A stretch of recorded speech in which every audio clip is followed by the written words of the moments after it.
ओम श्री गणेशाय नमः। बड़ों को प्रणाम और छोटों को प्यार।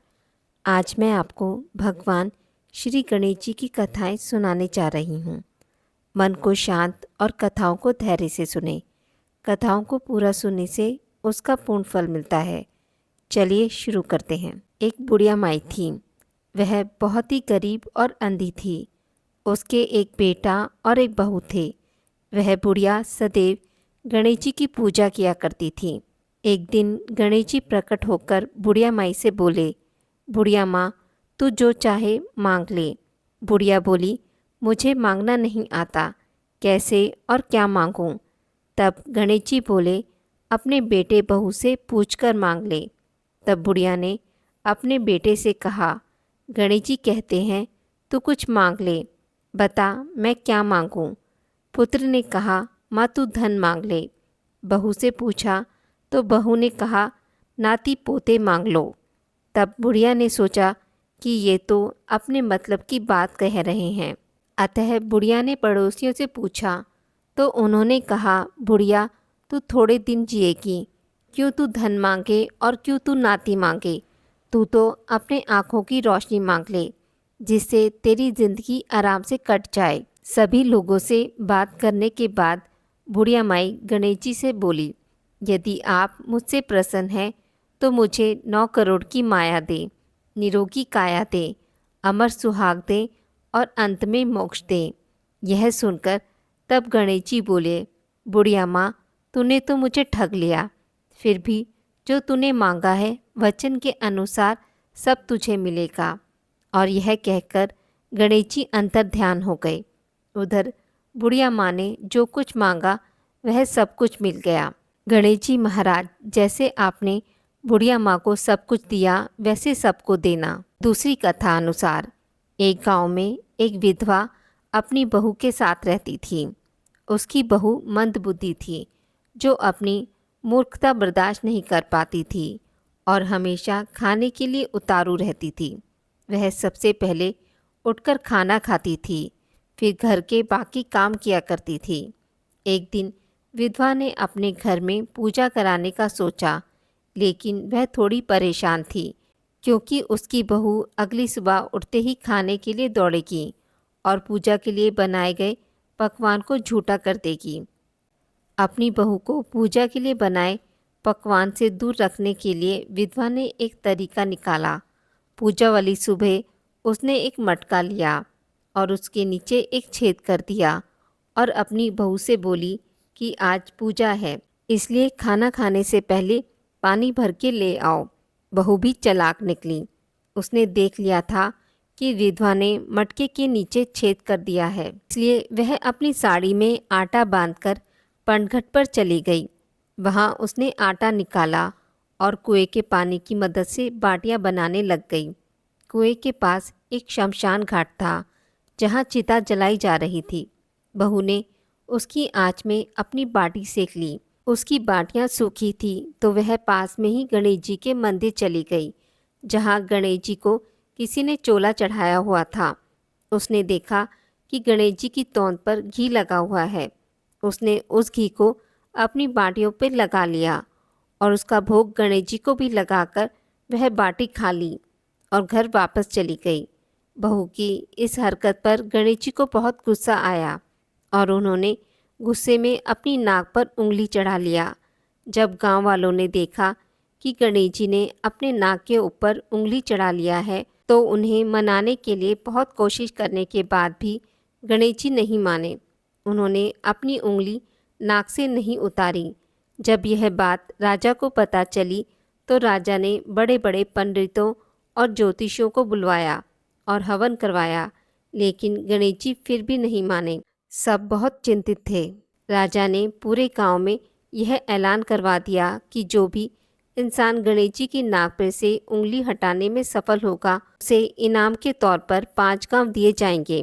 गांव के सभी लोग गणेश जी को मनाने में लग गए, लेकिन गणेश जी माने ही नहीं और अपनी उंगली चढ़ाए रखे। अंत में विधवा की बहू बोली, अगर सब उसे आज्ञा दे तो वह गणेश जी की उंगली हटा सकती है। उसकी बात सुनकर विधवा हंसने लगी और बोली, जब बड़े बड़े विद्वान कुछ नहीं कर पाए तो वह कैसे गणेश जी को मना पाएगी। किसी ने बोला कि जब सब लोगों को मौका मिला तो उसे भी एक मौका मिलना चाहिए। फिर सभी लोग बहू को एक मौका देने के लिए मान गए, लेकिन बहू ने एक शर्त रखी। उसने कहा कि उसके घर से लेकर मंदिर तक एक पर्दा बांधा जाए। सब लोगों ने सोचा इतना सब कुछ तो हो ही चुका है, तो पर्दा बांधने में क्या जाता है। बहू के कहे अनुसार उसके घर से लेकर मंदिर तक एक पर्दा लगाया गया। बहू ने अपना दिमाग लगाया और वह अपने पेटीकोट में मोगरी को छिपाकर मंदिर चली गई। मंदिर जाकर उसने गणेश जी से बोला कि मैंने आपकी तौन से ज़रा सा घी क्या ले लिया, आपने तो नाक पर उंगली चढ़ा ली। अब नाक पर से उंगली हटा रहे हो या दूं एक मोगरी की, अभी आपके टुकड़े टुकड़े हो जाएंगे। बहू की यह चेतावनी सुनकर गणेश जी थोड़ा डर गए और उन्होंने सोचा कि यह तो पूरी पागल है, कहीं सच में मुझे मोगरी ना मारते। गणेश जी ने बिना सोचे समझे अपनी नाक पर से उंगली हटा ली, जिसे देखकर गांव वाले खुश हो गए और बहू का जयकारा करने लगे। राजा के ऐलान के मुताबिक बहू को 5 गांव इनाम में दिए गए। इस कथा के अनुसार लोग गणेश जी भगवान से यह मांगते हैं कि वह भी उस बहू की तरह सबकी बात मान जाएं और उनकी मनोकामना पूरी कर दें। तीसरी कथा अनुसार एक समय की बात है। एक भाई बहन रहते थे। बहन का नियम था कि वह अपने भाई का चेहरा देखे बिना खाना नहीं खाती थी। हर रोज़ वह सुबह उठती थी और जल्दी जल्दी सारा काम करके अपने भाई का मुंह देखने के लिए उसके घर जाती थी। एक दिन रास्ते में एक पीपल के नीचे गणेश जी की मूर्ति रखी थी। उसने भगवान के सामने हाथ जोड़कर कहा कि मेरे जैसा अमर सुहाग और मेरे जैसा अमर पीहर सबको दीजिए। यह कहकर वह आगे बढ़ जाती थी। जंगल के कांटे उसके पैर में चुभ जाया करते थे। एक दिन भाई के घर पहुंची और भाई का मुंह देखकर बैठ गई तो भाभी ने पूछा, पैरों में क्या हो गया है। यह सुनकर उसने भाभी को जवाब दिया कि रास्ते में जंगल की झाड़ियों के गिरे हुए कांटे पाँव में चुभ गए हैं। जब वह अपने घर वापस गई तब भाभी ने अपने पति से कहा कि रास्ते को साफ करवा दो, उसकी बहन के पाँव में बहुत सारे कांटे चुभ गए हैं। भाई ने तब कुल्हाड़ी लेकर सारी झाड़ियों को काटकर साफ कर दिया, जिससे गणेश जी का स्थान भी वहाँ से हट गया। यह देखकर भगवान गुस्सा हो गए और उसके भाई के प्राण हर लिए। लोग जब अंतिम संस्कार के लिए जब भाई को ले जा रहे थे तब उसकी भाभी रोते हुए लोगों से कही, थोड़ी देर रुक जाओ, उसकी बहन आने वाली है, वह अपने भाई का मुंह देखे बिना नहीं रह सकती, उसका यह नियम है। तब लोगों ने कहा, आज तो देख लेगी, पर कल कैसे देखेगी। रोज़ की तरह बहन अपने भाई का मुंह देखने के लिए जंगल में निकली। तब जंगल में उसने देखा कि सारा रास्ता साफ किया हुआ है। जब वह आगे बढ़ी तो उसने देखा कि सिद्धि विनायक को भी वहाँ से हटा दिया गया है। तब उसने जाने से पहले गणेश जी को एक अच्छे स्थान पर रखकर उन्हें स्थान दिया। हाथ जोड़कर बोली, भगवान मेरा जैसा अमर सुहाग और मेरे जैसा अमर पीहर सबको देना, और फिर बोलकर आगे निकल गई। भगवान तब सोचने लगे, अगर इसकी नहीं सुनी तो हमें कौन मानेगा, हमें कौन पूजेगा। तब सिद्धि विनायक ने उसे आवाज़ दी, बेटी इस खेजड़ी की 7 पत्तियां लेकर जा और उसे कच्चे दूध में घोलकर भाई के ऊपर छींटा मार देना, वह उठकर बैठ जाएगा। यह सुनकर बहन जब पीछे मुड़ी तो वहाँ कोई नहीं था। फिर वह सोचने लगी कि ठीक है, जैसा सुना वैसा कर लेती हूँ। फिर वह 7 खिचड़ी की पत्तियाँ लेकर अपने भाई के घर पहुँची।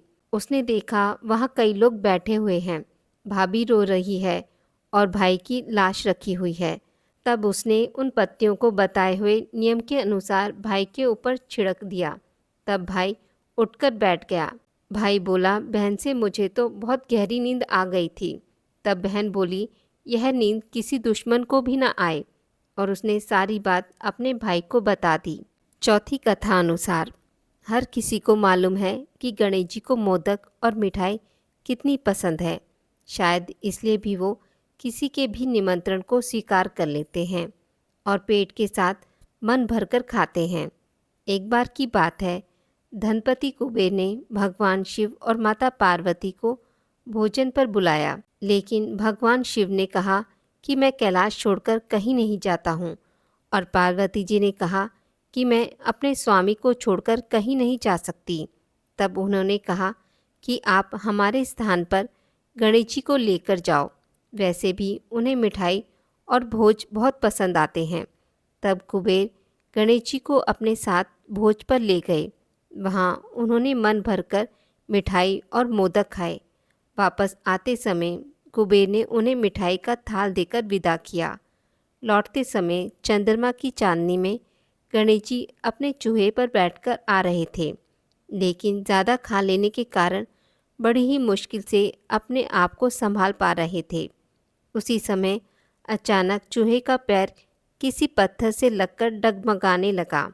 इससे गणेश जी चूहे के ऊपर से गिर गए और पेट ज़्यादा भरा होने के कारण अपने आप को संभाल नहीं सके और मिठाई भी यहाँ वहाँ गिर गई। यह सब चंद्रदेव ऊपर से देख रहे थे। उन्होंने जैसे ही गणेश जी को गिरता देखा तो अपनी हंसी रोक नहीं पाए और उनका मजाक उड़ाते हुए बोले कि जब खुद को संभाल नहीं सकते तो इतना खाते ही क्यों हो। चंद्रमा की बात सुनकर गणेश जी को गुस्सा आ गया। उन्होंने सोचा कि घमंड में चूर होकर चंद्रमा मुझे उठाने के लिए किसी प्रकार की सहायता नहीं कर रहा है और ऊपर से मेरा मजाक उड़ा रहा है। इसलिए गणेश जी ने चंद्रमा को श्राप दिया कि जो भी गणेश चतुर्थी के दिन तुमको देखेगा वह लोगों के सामने चोर कहलाएगा। श्राप की बात सुनकर चंद्रमा घबरा गए और सोचने लगे कि फिर तो मुझे कोई भी नहीं देखेगा। उन्होंने शीघ्र ही गणेश जी से माफ़ी मांगी।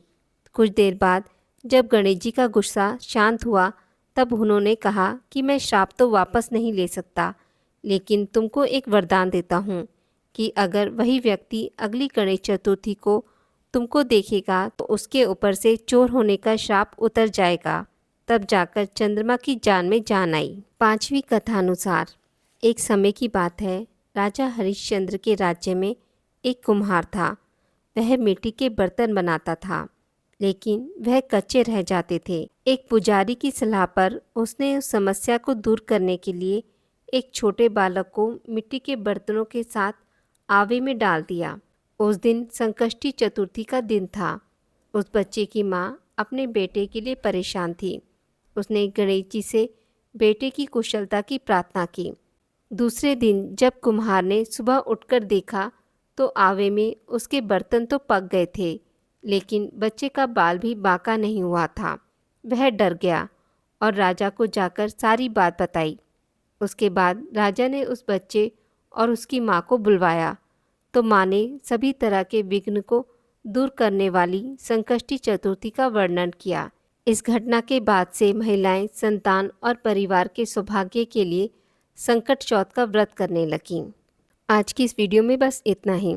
मित्रों, अगर आपको मेरी वीडियोस पसंद आती हैं तो उसे लाइक और शेयर ज़रूर करें और पूजा पाठ से जुड़ी जानकारी के लिए मेरे चैनल को सब्सक्राइब करना ना भूलें। धन्यवाद।